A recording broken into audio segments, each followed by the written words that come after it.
All right, Shalom. Before I get started, Barakati Yahweh, Barakati Yahweh Shai, Barakati Yahweh, Barakati Yahweh Shai, Barakati Yahweh, Barakati Yahweh Shai, Kahala Yahweh, Bahashem, Yahweh Shai, Bahashem, Rachak Wadash.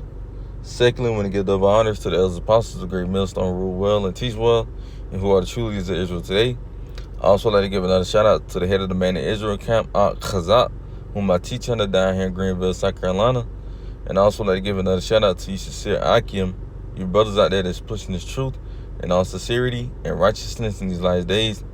And I also like to give another shout out to you Israelite foreigners that's looking like the other heathen nations causing confusion, coming back to your heritage in these last days.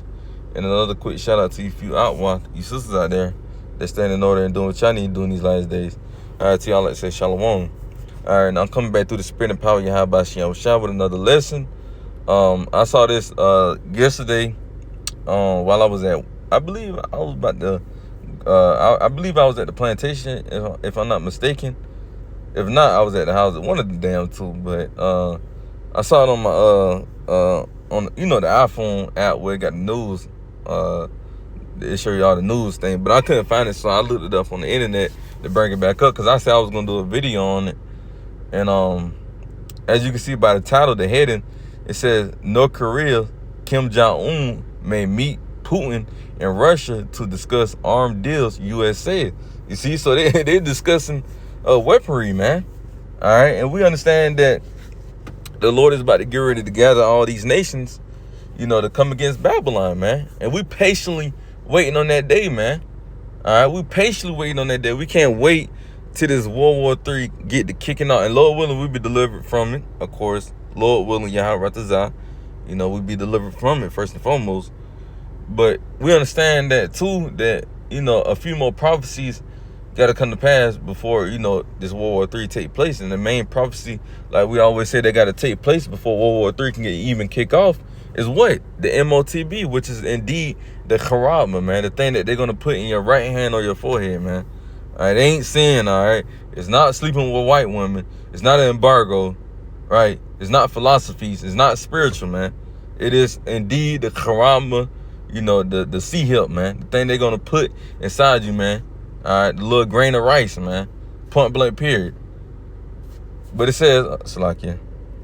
It says, when you read down, it says, North Korea leader Kim Jong-un may travel to Russia to meet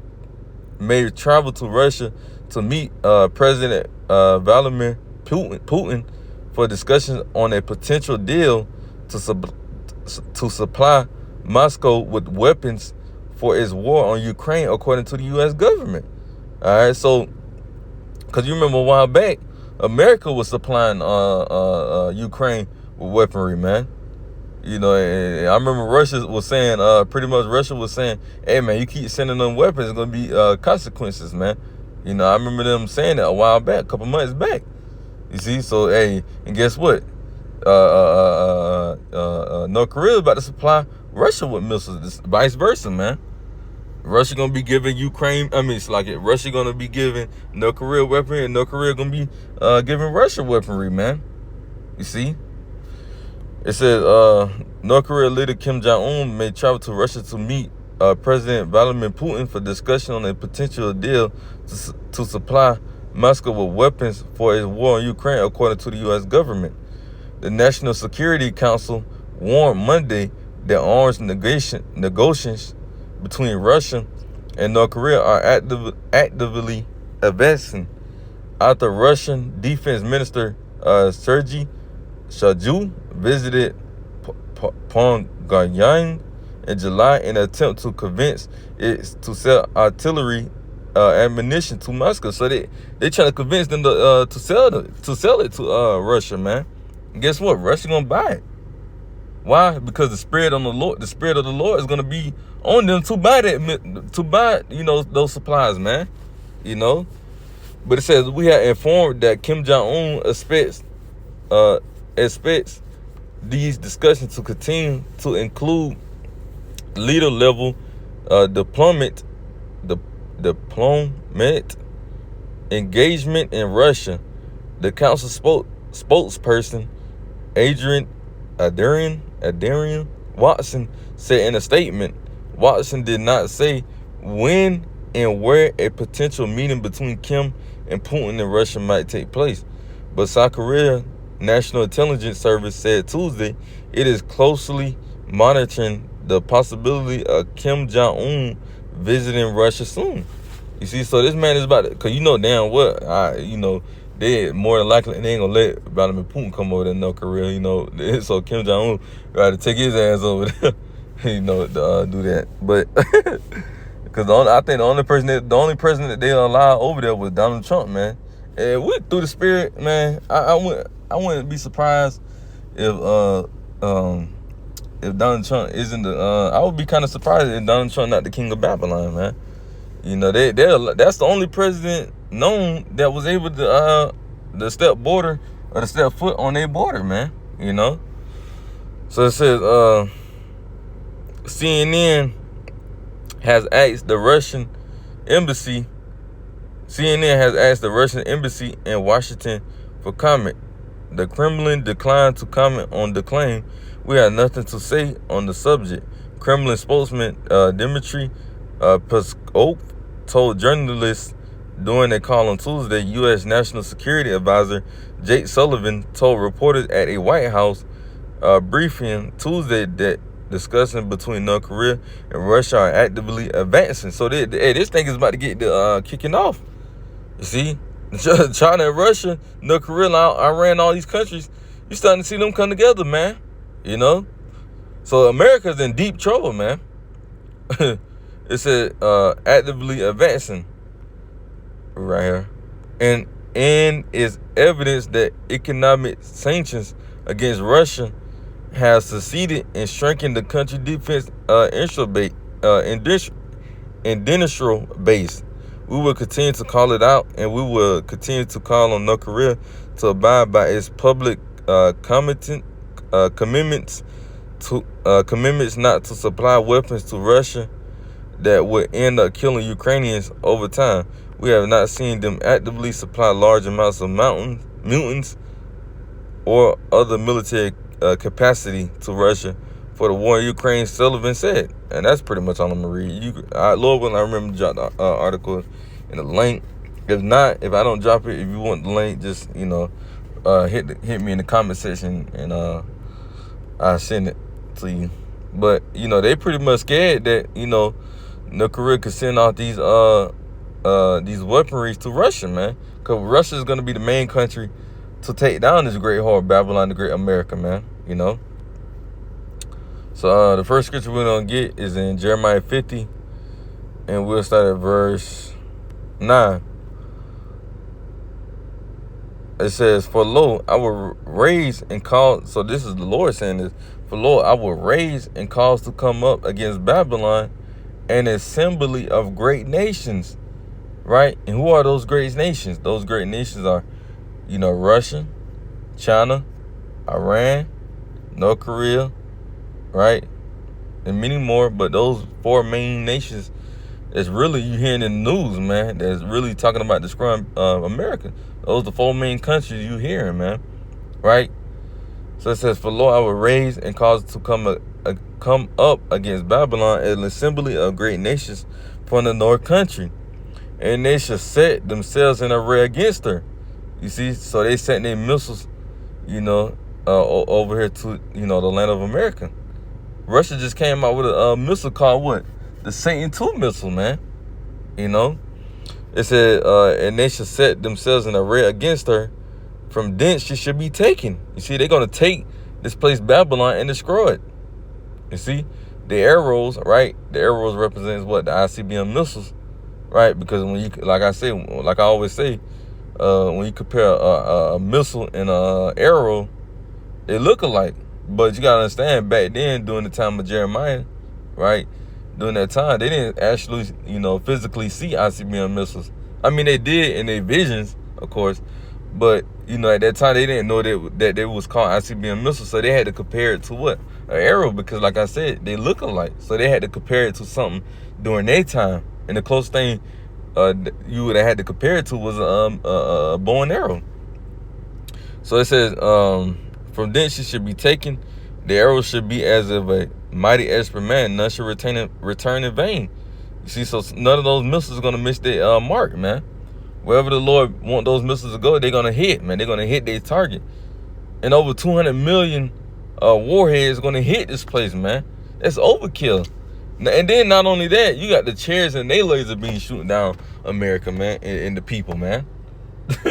So the Lord is about to get ready to do a great, marvelous work, man. You see? Hey, they're going to know during that day that the God of Abraham, Isaac, and Jacob wasn't coming to play. They're going to know. You see, like the Lord said, it's going to outdo, it's like the Lord said, it's going to outdo the destruction of Egypt, ancient Egypt, man. We ain't going to be talking about ancient Egypt anymore, man. We're going to be talking about this spiritual Egypt known as Babylon, America, man. The great deliverance. This deliverance is going to make Egypt look like child's play, man. You know? So, yeah, that's all I had on that. Joel chapter 2 and verse 7. Matter of fact, let me see something.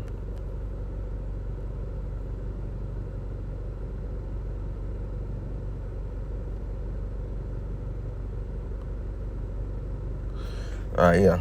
Matter of fact, hold on.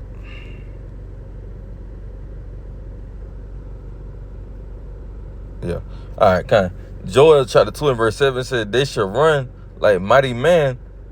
They shall climb the wall like man of war, and they shall march everyone on his way, and they shall not break their ranks. Now, this is not talking about because if I'm not mistaken, you had people talking about this was talking about the UN soldiers that's going to come over here. It's not talking about that. It's talking about the ICBM missiles. All right, let me read it again. Joel 2 and 7 said, they shall run like mighty man.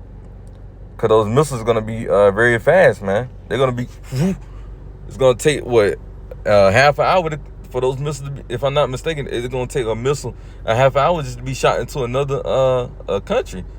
All right. It said they shall run like mighty man. They shall climb the wall like man of war. And they shall march every man. And they shall march everyone on his way. And they should not break their ranks, because when they say they should not break their ranks, meaning they're not going to miss their target, man. All right, they're going to, hey, like I said earlier, wherever the Lord wants those missiles to hit, that's where they're going to hit, man. And they said they should not break their ranks, man. All right, meaning, because the Lord's spirit is going to be on those ICBM missiles, man. So if the Lord wants 10 missiles to hit, because I'm in the state of South Carolina, if the Lord wants 10 missiles to hit South Carolina, guess what? They're going to hit these targets in South Carolina. If the Lord wants 50 missiles to hit New York, guess what? 50 missiles going to hit New York. And that goes for every other country, man. I mean, not country, state, man. You know. So let's go to the book of Isaiah 54 and 16. It says, behold, I have created the smith that bloweth the coals in the fire, and that bringeth forth an instrument for his work. And I have created the wasters to destroy. You see, and what are those wasters to destroy? It's talking about the ICBM missiles. So this is the Lord's weaponry, man. You see, the Lord created these weapons, you know, to take down Babylon, the great America, man. All right, the Lord put the spirit on these Edomites. You know, Oppenheimer. Hey, you brothers that haven't seen that movie, Oppenheimer, hey, man, I highly recommend y'all watching that video. It's a very good movie. It's a pretty long movie. I believe it's like 3 hours long. But it's a pretty good movie. You know, it goes to show you how the Lord put this spirit in Esau to really create this ICBM missile, man. It really, what's funny is the Lord had this man created this missile just for it to take down, just for it to be his downfall, pretty much, man. The Lord had this man created this thing, you know, just for it to end your kingdom, man. You know, but that's funny though, man. You know, the Lord got a high sense of humor, man. You know. But it says, Isaiah 54 and 16, behold, I have created the smith that bloweth the coals in the fire, and that bringeth forth the instrument for his work. And I have created the waster to destroy, man. All right, and they're going to destroy this land of America, man. And like I say, you seeing Russia supplying Iran. You seeing, matter of fact, let me get this scripture right here. Because not only, you know, like I say, not only is North Korea supplying Russia, but you're going to have Russia supplying these other countries, man. It tell you that in the book of Ezekiel Let me get it right quick. We'll end it with this more than likely. Ezekiel 38, and we'll get straight to the point. It says verse 4. We'll start at verse 4 and read down to verse 6. Ezekiel 38 and verse 4 says, "And I will turn thee back and put hooks into thy jaws, and I will bring thee forth and all thy army, horses and horsemen, all of them clothed with all sorts of armor, even a great company with bucklers and shields, all of them handling swords." So they're going back to that old USSR spirit, man. You know, and the Lord is basically the Lord rising, just like how the Lord rising Judah up, the Lord rising these Russians up, man. You know, to come against Babylon the Great. What did that say? China consider laws banning clothes that Africa other could face fines in jail. Good. Oh, yeah, because, you know, we tired of seeing, you know, faggots with them, you know, fucking bullshit. Like, I ain't even finna go there, man. Fuck that. If I end up doing a video on that. But, like I said, man, you know, the Lord putting that, the Lord rousing up, you know, Russia, man, to come against Babylon, man. You know, it says, verse 5, it says, matter of fact, I'm going to read down to verse 7, actually. Verse 5, it says Persia. And the modern day Persia, if I'm not mistaken, is the Iranians, man. All right? It says Persia. It says Persia, Ethiopia, Libya, with them, all of them with shields and helmets. Gomer, and if I'm not mistaken, modern day Gomer would be Turkey, right? It says, in all of his bands, the house of Togarmah, of the north quarters, and all of his bands, and many people with thee, and many other countries, many. It says, verse 7, be thou prepared and be thou prepared and prepare for thyself, thou and all thy company that are assembled unto thee, and be thou a guard unto them. You see, so Russia is a guard unto these other nations, so they're going to be helping supply these other nations with missiles, right? Tanks, right? Flying jets, right? All the other stuff they need, man. Bullets, anything. You see, Russia going to supply them, and also Russia going to have help with other countries supplying them. You see? So the Lord is really having these countries come together to rise against America, man. And not only that, even America's own allies are going to turn against them and shoot missiles over here. Because you got to think, yeah, America might got allies, but these other countries are going to see these other countries are going to see this as an opportunity to get their get back, man. You know, on America for all the tragedy they did into their country. They might be allies now, but guess what? Them countries are going to turn. They're going to be like, fuck that. You remember what America did to our country back 40, 50 years ago? Let's get our get back on this. This our opportunity, man. You know? So, hey, man, America, fuck. Hey, like I said, man, America going to get that cherry pop, man. Because America never had war, you know, on this land. But, you know, I'm talking about actual war, man. Not no bullshit ass, you know, civil war, you know, stuff like that. I'm talking about actual war, world war, man. You see, America never had been hit. So that's pretty much all I had on this quick little lesson. Lord willing, it was edifying. We'll close out with giving all praise and glory to Yahweh, Bahashem, Yahweh Shai, Bahashem, Rachakodash. Shalom to the nighttime. Shalom.